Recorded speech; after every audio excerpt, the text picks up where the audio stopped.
Les fraudeurs ne sont pas forcément ceux que l'on croit. C'est la révélation du rapport de la Cour des comptes sur la fraude sociale estimée à 1 milliard d'euros. Concernant les fraudes à l'assurance maladie qui représentent un tiers des fraudes et qui s'élèvent à 287 millions d'euros. 50% des fraudeurs, 1 sur 2, est un professionnel de santé. En cause des surfacturations, des prestations fictives. Et quand ce sont les assurés eux-mêmes qui fraudent, c'est le cas souvent, ils font, la plupart du temps, ils le font avec la complicité des professionnels de santé. Dans un instant, on va entendre l'un des premiers concernés, ceux qui sont ciblés par ce rapport, Philippe Vermèche. Bonjour, président du syndicat des médecins libéraux. Merci d'être avec nous dans ce débat. Après les avoir applaudis, il faut fliquer les soignants maintenant ? Vous savez... le médecin répond tout de suite. Allez-y. Dans tout corps de métier, on a des gens bien et des gens qui sont moins bien et qui en profitent. Il faut reconnaître que le système de santé, notamment le système de facturation, en termes de médecine, est très complexe, puisque nous avons pas moins de 8700 actes qui sont potentiellement facturés et facturables. Et donc, aujourd'hui, il faut quand même, si vous n'avez pas d'ordinateur pour facturer, c'est très compliqué. Alors après, donc la Cour des comptes met le point donc, sur certaines fraudes, qui soient aussi donc, dans les établissements médico-sociaux et voire les établissements de soins. Je rappelle même que les médecins dans les établissements de soins ne sont même plus responsables de leur facturation, puisque ce sont ce qu'on appelle des médecins DIM ou des personnels DIM, c'est-à-dire qui facturent. C'est un service spécial de facturation. Donc c'est vrai qu'une simplification serait très envisageable et appréciée par tout le monde. Par contre, après, la sécurité sociale a les moyens de contrôler donc les actes facturables et facturés par les professionnels de santé et a donc les moyens de sévir. Mais docteur, je vous écoute, est-ce que c'est vraiment une question de complexité de facture ou c'est parce que les médecins, qui s'estiment peut-être pas assez payés, en profitent pour récupérer un peu d'argent ? Alors, il est vrai que c'est tentant pour certains. La consultation, je rappelle que la consultation est à 25 € et que la moyenne européenne est à plus de 40 €. Donc, nombre de mes patients me disent c'est quand même assez scandaleux que vous ayez une consultation à 25 €. Alors après, c'est tentant. Il faut reconnaître que c'est tentant pour certains. Mais je vous rappelle quand même que rien que sur le monde médical, les médecins, nous sommes 117 000 médecins libéraux et pas moins de plus de 280 000 médecins salariés et libéraux. Donc, il y a nécessairement à l'intérieur des gens qui se laissent tenter. Et vous les comprenez, docteur ? Comment ? Vous les comprenez, docteur ? Je ne les comprends pas, puisque nous avons une convention, nous avons signé une convention, et qu'à partir de là, donc chacun se doit de respecter la loi, entre guillemets. Et donc c'est vrai que, mais je peux comprendre, entre guillemets, que certains se laissent tenter, mais doivent être punis et poursuivis.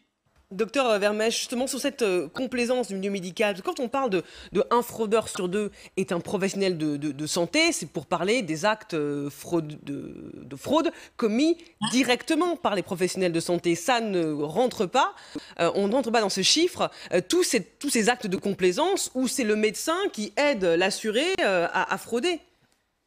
Alors déjà, il faut pas... Déjà, le 50% est un petit peu tendancieux quelque part, parce que je rappelle que ce n'est pas un professionnel sur 2 qui fraude.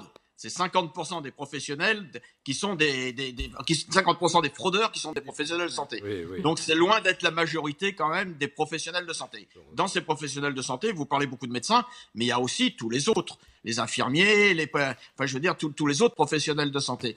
Et donc c'est vrai qu'à partir de là, les médecins notamment, nous sommes sujets de temps en temps, à une pression des patients auxquels il faut résister, et puis deuxièmement, à une incertitude diagnostique. Quand vous avez quelqu'un qui se présente avec une lombalgie, par exemple, il est très difficile de faire la part des choses si elle est réelle ou simulée. Et donc, à partir de là, on peut quand même se poser des questions pour si c'est une fraude aidée ou pas.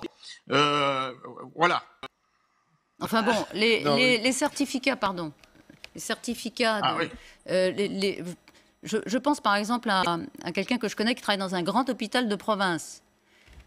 Le nombre de certificats de maladie qu'il voit passer dans les services hospitaliers, signés par des médecins, et évidemment, la plupart du temps, enfin je dis évidemment parce que c'est cela dont il me parle, il est très frappé, les fonctionnaires de l'hôpital reviennent de vacances et hop, ont des certificats d'arrêt maladie. Je ne voulais pas le croire. C'est la réalité. Ce sont des médecins qui les signent, ça c'est de la fraude. C'est de la complaisance qui amène à une fraude. Donc c'est de la fraude. Alors on est bien d'accord. Alors par contre, il faut quand même distinguer un petit peu l'hôpital et le libéral. Le libéral, les médecins font ceci sur leur casquette, donc avec leur conscience. À l'hôpital, c'est plus compliqué parce que vous avez souvent les internes et c'est pas nécessairement les chefs de service qui signent ces arrêts de travail et ces certificats. Donc, et il y a une culture quand même.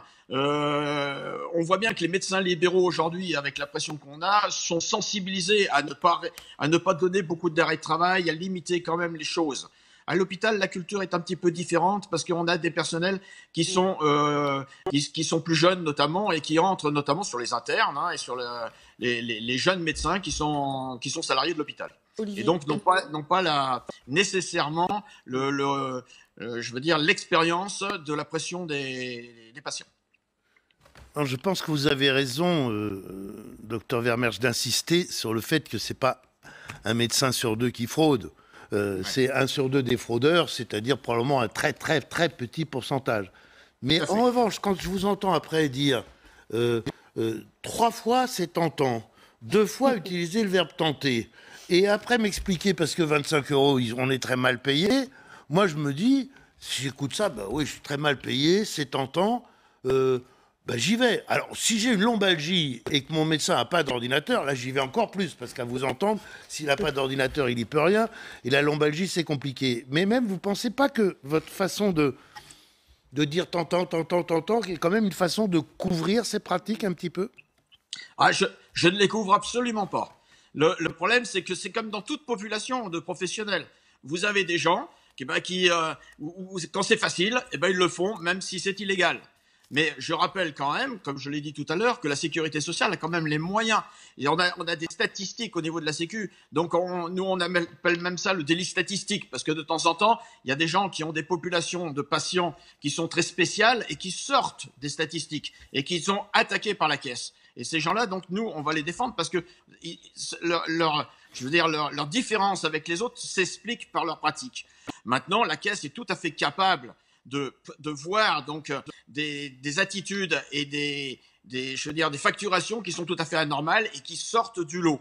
Et là, il faut se poser la bonne question et aller voir ce qui se passe. Et oui, que l'État fasse son travail. C'est ce que dit aussi la Cour des comptes en croisant les fichiers fiscaux, sociaux. Merci beaucoup, Philippe Vermersch.